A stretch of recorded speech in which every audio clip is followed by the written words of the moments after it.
I've got one last elk hunt to share with you guys this year. It's a family elk hunt with my cousin and my uncle from Minnesota. It's my cousin's first elk hunt. So we packed in with the Packgoats day before the season, camped out.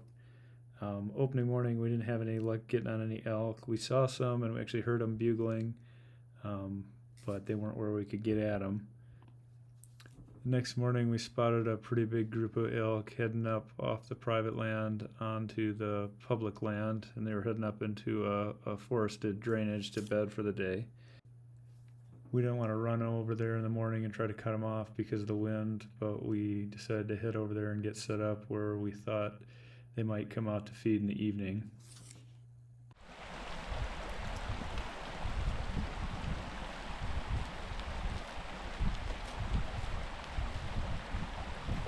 By the time we got over there into position, we were kind of playing the waiting game, waiting for them to come out in the evening. We decided to bugle at them a little bit, see if we could get an answer during the day, but didn't get any response.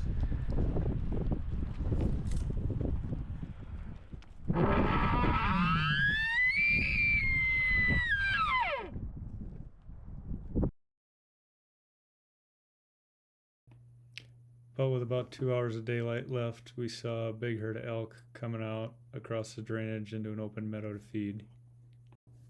The way the elk were moving when they popped out into that meadow, we thought they might keep heading downhill away from us, so we kind of made a big loop around to cut them off if they kept moving.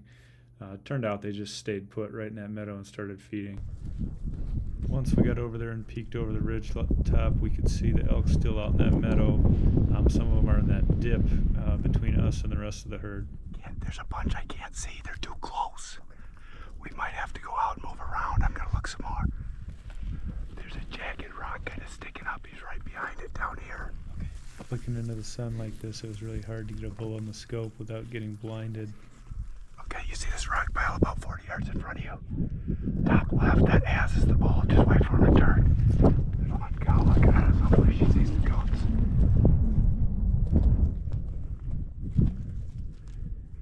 If you get a shot, you gotta take it. There's some cows looking at us now. Just 4 clicks.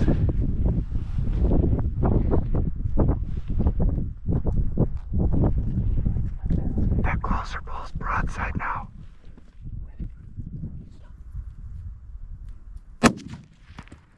Okay. Tom, you see that big one? Okay, he's leaving.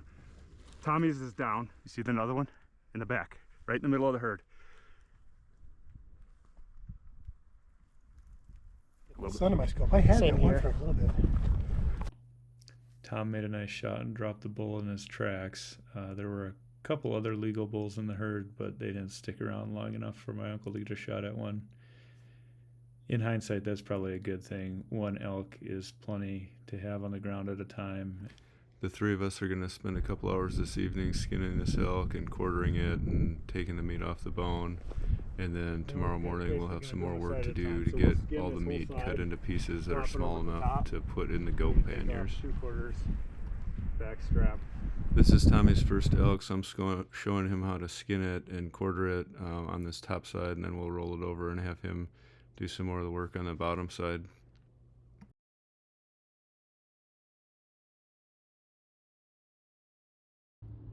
We've got 6 goats, which is enough to carry basically the full elk, but we've also got camp in here, so with the camp we're all going to have to pretty much carry a full load as well. So what I did was I kept one of the hindquarters whole so I could carry it out. Everything else we boned out so that we could get it into small enough pieces for the goats to pack. The goats have 2 panniers, one on each side, and each pannier we can load up with 15 to 20 pounds of meat. They need to be pretty balanced so that the goat doesn't tip one way or the other when it's walking, but 35 to 40 pounds of goat of meat, and then the saddle weighs 5 to 7 pounds. The next morning we got up and finished cutting the meat up into chunks that we could divide up evenly among the goats, and then we're each carrying 40 to 70 pounds maybe on our pack here on the way out. It's not a ton of miles, but there's a lot of elevation gain up and down on the way back to the truck, so it's going to take us 4 or 5 hours to get out. Forget how much this sucks. Well, now you'll have video reminder. Yeah. The goats are really hardy. They can handle the cold weather pretty well as long as they got some way to get out of the wind at night. They're also pretty self-sufficient. They're just going to eat what they find in the woods. We don't really have to make sure we camp near any good grass or anything. They really don't need much water. Giving them access to water once a day is nice. But a lot of times they'll come to that stream and not even take a drink because they're getting a lot of moisture out of the food they're eating.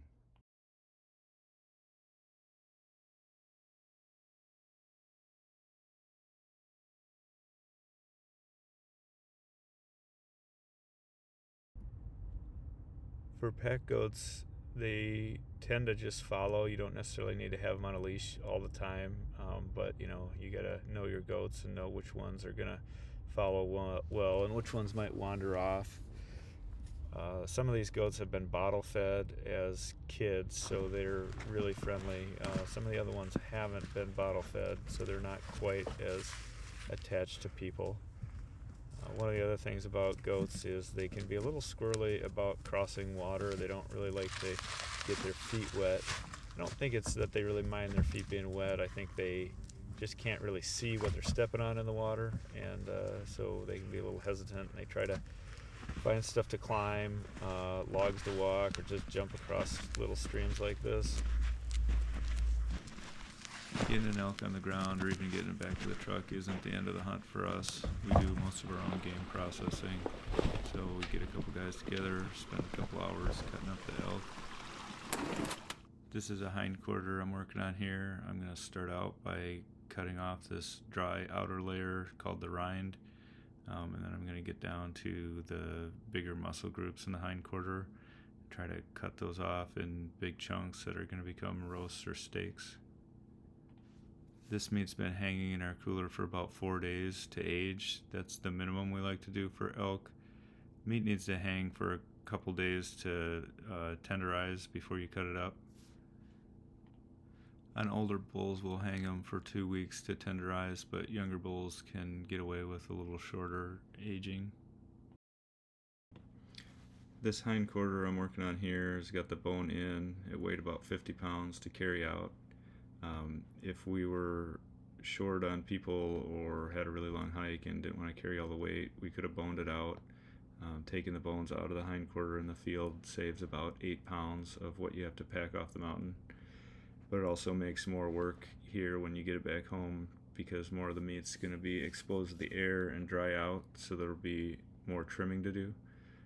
That's why I like to leave the hindquarters in one piece and carry them out, and then I just put more of my camping gear or other stuff that used to be in my pack on the goats. On an elk this size, we probably carried about 200 pounds of the elk off the mountain, about 50 pounds with the bone-in hindquarters, 35 to 40 pounds for each front shoulder. Then you get the back strap and some other loose meat that comes off. Most of the steaks and roasts are going to come out off of the hindquarter or the back straps, and then the front shoulders and the loose meat, a lot of that just gets made into burger. We'll have about 50 pounds of hamburger that we make out of this elk.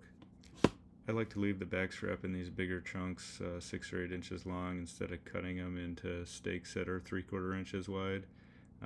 And then I cook them in a log like that, and that keeps more of the moisture in, and then I'll cut them into steaks right when I serve them.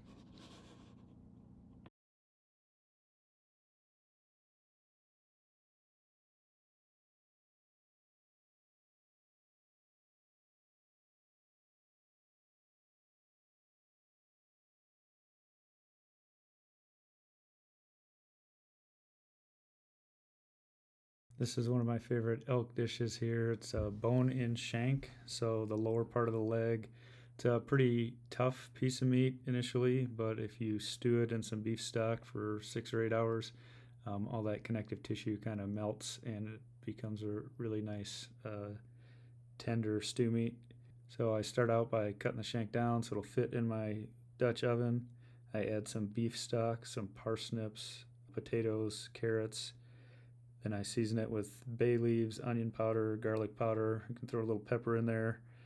Put the lid on the Dutch oven, throw it in the oven at 275 degrees for 6 to 8 hours until the meat is easy to pull apart with a fork. And then I like to serve it with some buttered bread. Most wild game meat is really lean, so when I grind it into burger, I usually add some beef fat that I buy at a local butcher shop. The fat helps the burger hold together. Like if you're trying to grill it and you're trying to make a patty, if you don't add any fat, it's not going to stick together. Sometimes I'll leave some of the meat as just lean meat for like browning into taco meat or something, but usually I just add a little fat to all of it. We've got a really good local butcher shop in Bozeman that'll take your trimmed meat like I've got here and grind it into different sausages or bratwursts or make jerky out of it. So I do that with some of the meat, and then the plain burger I do myself. Grinding it up myself lets me add just a little bit of fat. I like my burger pretty lean, like 5% fat. Some people put up to 20% fat in their burger. I run the burger through the grinder twice, once on the coarse setting and once on a finer setting. Because I don't have anybody else helping me here, I'm going to have to use the vacuum sealer to package up my burger. If you got a couple people, you can have somebody stuffing the meat into the grinder and somebody else catching it when it comes out and bag it in a different way that's a little faster.